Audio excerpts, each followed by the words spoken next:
Grace and peace, family. Hope everybody's doing good this morning. I got an early morning today. Meaning out, but I'm up at 5 a.m. anyway. But I had a serious download today, and it was about the church this morning. So I wanted to make sure I got that out to you guys before I left the house and the day got out of hand.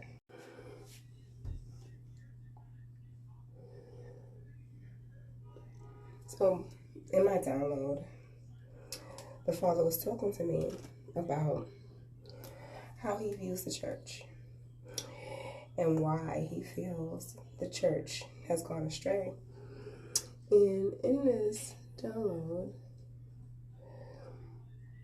he stated that the issue he has with the church is that our leaders use scare tactics to light a fire under the believers.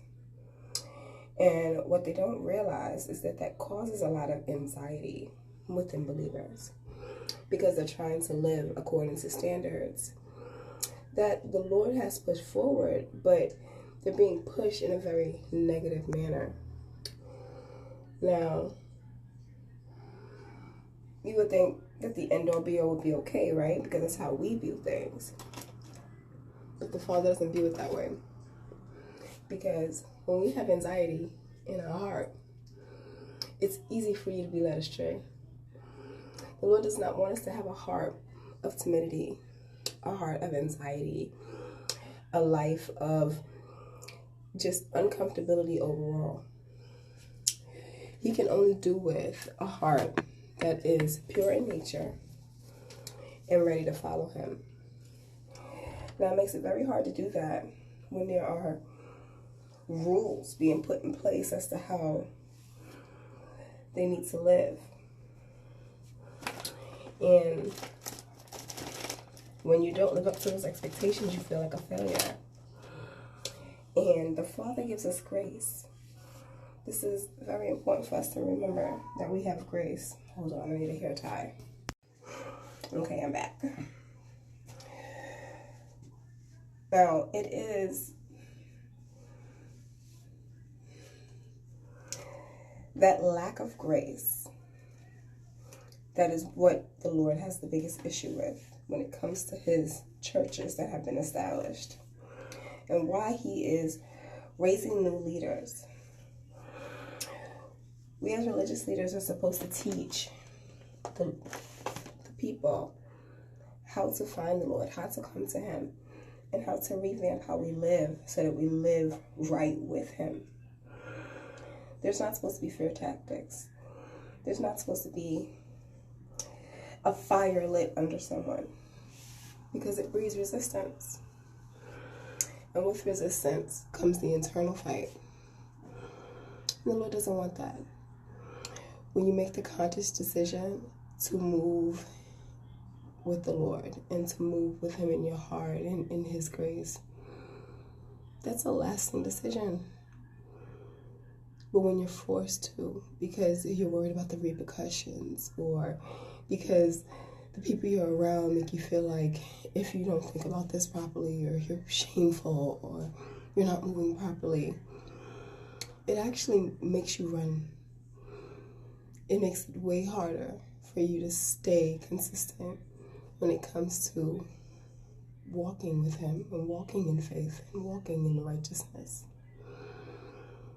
This is the main reason why the Lord shames how religion is being pushed.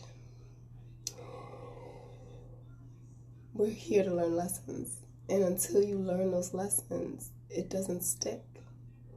You're here to make mistakes until that lesson does stick within you, and then you're ready to move on to the next one.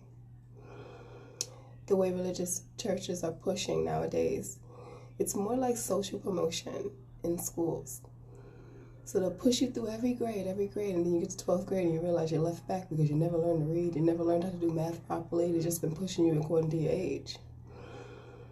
But when you really teach someone, they actually learn the lessons. So by the time they get to 12th grade, they're ready for graduation. We have that responsibility as religious leaders. We're here to guide them to the Lord not gatekeep,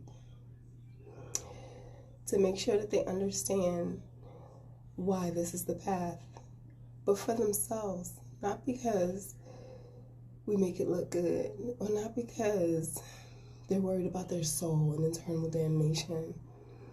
It's because there's so much goodness in the Father that why wouldn't you want it? So, I'm hoping and praying that the churches that exist start to get it on point, because they got a lot of people who's looking up to them and needing them to lead them properly. But even if they don't, the Lord always has a contingency plan. And the religious leaders he's raising up these days, they're going to get the job done. All right, I'm going to leave this right here. I hope y'all have a very blessed day. I love you all. Love and light and peace.